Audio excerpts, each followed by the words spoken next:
ಏನ್ ಆಸೆ ಇತ್ತು ಆರಾಧನ್ ಅವ್ರಿಗೆ? ಏನ್ ಆಗಬೇಕು ಅಂತ ನೀವು ಆಸೆ ಇಟ್ಕೊಂಡಿದ್ರಿ? ಅಥವಾ ತಂದೆ ತಾಯಿ ಆಸೆ ಏನಾಗಿತ್ತು ಅಂತ? ತಂದೆಯವರು ಯಾವತ್ತಾರು ಹೇಳಿದ್ರಾ ನೀನು ಕೂಡ ಆಕ್ಟರ್ ಆಗ್ಬೇಕು, ನಾನು ಈ ರೀತಿ ನೋಡ್ಬೇಕು ನಿಮ್ಮನ್ನ ಅಂತ? ಅಥವಾ ಅಮ್ಮ ಹೇಳ್ಕೊಂಡಿದ್ರಾ? ಅವ್ರ ಡ್ರೀಮ್ ಏನಾಗಿತ್ತು ಅಂತ? ಅವ್ರಿಗೇನು ಡ್ರೀಮ್ ಇದ್ದಿಲ್ಲ. ನಾನೇನು ಮಾಡಬೇಕು, ನನಗೇನು ಇಷ್ಟ ಅದೇ ನೀನು ಮಾಡು ಅಂತ ಅವ್ರದ್ದು ಒಂದು ಡ್ರೀಮ್ ಇತ್ತು. ಬಟ್ ಅಫ್ಕೋರ್ಸ್ ನಾನು ಅವ್ರಿಗೆ ಹೇಳಿದ ಮೇಲೆ ನಾನು ಆ್ಯಕ್ಟರ್ ಆಗಬೇಕು, ಈ ಇಂಡಸ್ಟ್ರೀಲಿ ಬರಬೇಕಂತ ಅವ್ರಿಗೆ ತುಂಬ ಒಂದು ಅಂದರೆ ಆ ಹೆಮ್ಮೆ ಕೊಡುವಂಥ ಫೀಲಿಂಗ್ ಬಂತು. ಬಿಕಾಸ್ ನಮ್ಮ ಇಂಡಸ್ಟ್ರಿಗೆ ಬರಬೇಕು, ಅವ್ಳಿಗೆ ನಮ್ಮ ಇಂಡಸ್ಟ್ರೀಲಿ ಇಂಟ್ರೆಸ್ಟ್ ಬಂದಿದೆ.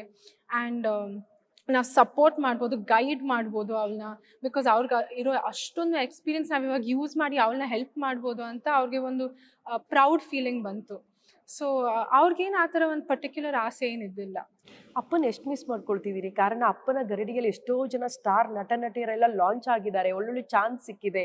ಬಿಗ್ ಬಜೆಟ್ ಸಿನಿಮಾಗಳು ಅಂತ ಅಂದರೆ ರಾಮ್ ಅವರ ಹೆಸರುವಾಸಿ.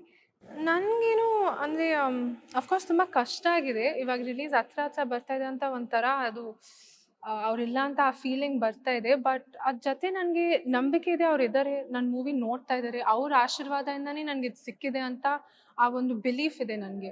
ಸೊ ಅವ್ರು ನೋಡ್ತಾರೆ, ನನ್ನ ಜೊತೆ ಇದ್ದಾರೆ ಅಂತ ನಾನು ನಂಬಿಕೆ ಇಟ್ಕೊಂಡಿದ್ದೀನಿ. ಬಟ್ ನಿಮಗೆ ಅಪ್ಪ ಇನ್ನಿಲ್ಲ ಅನ್ನುವಂಥ ವಿಚಾರ ಗೊತ್ತಾದಾಗ ಹೇಗಿತ್ತು ಆ ಸಿಚುಯೇಷನ್? ಸ್ವಲ್ಪ ಎಕ್ಸ್ಪ್ಲೇನ್ ಮಾಡಬಹುದಾ? ಎಷ್ಟೋ ಜನಕ್ಕೆ ಅದು ಅದ್ರ ಬಗ್ಗೆ ಮಾಹಿತಿನೇ ಇಲ್ಲ. ಅಂದರೆ ಆ ಸಿಚುವೇಶನು ಅದು ಎಕ್ಸ್ಪ್ಲೇನ್ ಮಾಡೋಕ್ಕಾಗಲ್ಲ. ಬಿಕಾಸ್ ತುಂಬ ಅನ್ಎಕ್ಸ್ಪೆಕ್ಟೆಡ್ ಆಗಿತ್ತು. 3 ದಿನದಲ್ಲಿ ಅವರು ಇಲ್ಲ ಅಂತ ಒಂದು ಡೈಜೆಸ್ಟ್ ಮಾಡೋಕ್ಕೆ ನಮಗೆ ಆಗಿಲ್ಲ. ಸೊ ತುಂಬ ಅನ್ಎಕ್ಸ್ಪೆಕ್ಟೆಡ್ ಆಗಿತ್ತು, ಶಾಕ್ ಆಗಿತ್ತು. ಈಗಲೂ ತುಂಬ ಕಷ್ಟ ಅನಿಸುತ್ತೆ, ಮಿಸ್ ಮಾಡ್ತೀವಿ. ಮೂವಿ ರಿಲೀಸ್ ಬರ್ತಾ ಇದೆ, ನಾನು ಮೂವಿಲಿ ಆ್ಯಕ್ಟ್ ಮಾಡ್ತಾ ಇದ್ದೀನಿ ಅಂತ ಆ ಸಿಚುವೇಶನ್ ಅಷ್ಟೇ ಇಲ್ಲ.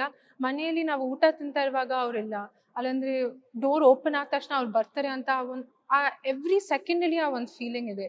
ಸೊ ತುಂಬ ಕಷ್ಟ ಅನಿಸುತ್ತೆ. ಬಟ್ ಅದೇ ಆ ಒಂದು ನನಗೆ ಒಂದು ಬ್ಯಾಕ್ ಬೋನ್ ಥರ, ನನಗೆ ಕಾಣಲ್ಲ ಬಟ್ ಅವರಿಂದಾನೇ ನಾನು ನಿಂತ್ಕೊಂಡಿದ್ದೀನಿ ಅಂತ ಆ ಒಂದು ಫೀಲಿಂಗ್ ಇಟ್ಕೊಂಡು. ಅಪ್ಪನ ಸ್ಥಾನ ಅಮ್ಮ ತುಂಬಿದ್ದಾರೆ. ಈಗ ಅಮ್ಮನೇ ಒಂದು ದೊಡ್ಡ ಸ್ಟ್ರೆಂತ್ ಆಗಿದ್ದಾರೆ ನಿಮಗೆ. ಪ್ರತಿ ಬಾರಿ ಕೂಡ ಎಲ್ಲೇ ಆರಾಧನಾ ಅವ್ರು ಓಡಾಡ್ತಿದ್ದಾರೆ ಅಂದ್ರೆ ಅಮ್ಮ ಮಾಲಾಶ್ರೀ ಅವರು ಹಿಂದೆ ಇರ್ತಾರೆ. ಎಷ್ಟು ಮಟ್ಟಿಗೆ ಅವ್ರ ಸ್ಟ್ರೆಂತ್ ನಿಮಗೆ ಅಂತ? ಅವರಿಲ್ಲ ಅಂದರೆ ನಾನಿಲ್ಲ. ಅವ್ರು ಅಷ್ಟೊಂದು ಸ್ಟ್ರೆಂತ್ ಕೊಟ್ಟಿದ್ದಾರೆ, ಸಪೋರ್ಟ್ ಮಾಡಿದ್ದಾರೆ. ಅವರು ಅಮ್ಮ ಆಗಿ ಕೂಡ ನನ್ನ ಗುರು ಆಗಿ, ನನ್ನ ಬೆಸ್ಟ್ ಫ್ರೆಂಡ್ ಆಗಿರ್ತಾರೆ ನನ್ನ ಜೊತೆ. ನನಗೆ ಯಾವಾಗ ಕಾನ್ಫಿಡೆನ್ಸ್ ಬೇಕು, ಅಲ್ಲಂದರೆ ಡೌಟ್ಸ್ ಇದೆ, ಕ್ಲಾರಿಫಿಕೇಷನ್ಸ್ ಬೇಕು, ಆ್ಯಕ್ಟಿಂಗಲ್ಲಿ, ಪರ್ಫಾರ್ಮೆನ್ಸಲ್ಲಿ, ಫಿಲ್ಮ್ ಇಂಡಸ್ಟ್ರಿ ಬಗ್ಗೆ ಡಿಸ್ಕಷನ್ಸ್ ಮಾಡ್ತಾ ಇರುವಾಗ ನನಗೆ ಆ ಕ್ಯೂರಿಯಾಸಿಟಿ ಅವ್ರು ತುಂಬ ಫುಲ್ಫಿಲ್ ಮಾಡ್ತಾರೆ.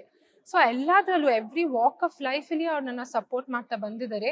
ಈಗಲೂ ಕೂಡ ಅವರು ಮಾಲಾಶ್ರೀ ಆಗಿ ನನಗೆ ಸಪೋರ್ಟ್ ಮಾಡ್ತಾ ಇದ್ದಾರೆ. ನನ್ನ ಜೊತೆ ಎಲ್ಲ ಇವೆಂಟ್ಸ್ಗೆ, ಪ್ರಮೋಷನ್ಗೆ ಎಲ್ಲ ಕಡೆ ಬರ್ತಾ ಇದ್ದಾರೆ ಅಂತ ಒಂಥರ ಖುಷಿ ಇದೆ ಅವ್ರ ಜೊತೆ ಶೇರ್ ಮಾಡಿದ್ದಕ್ಕೆ.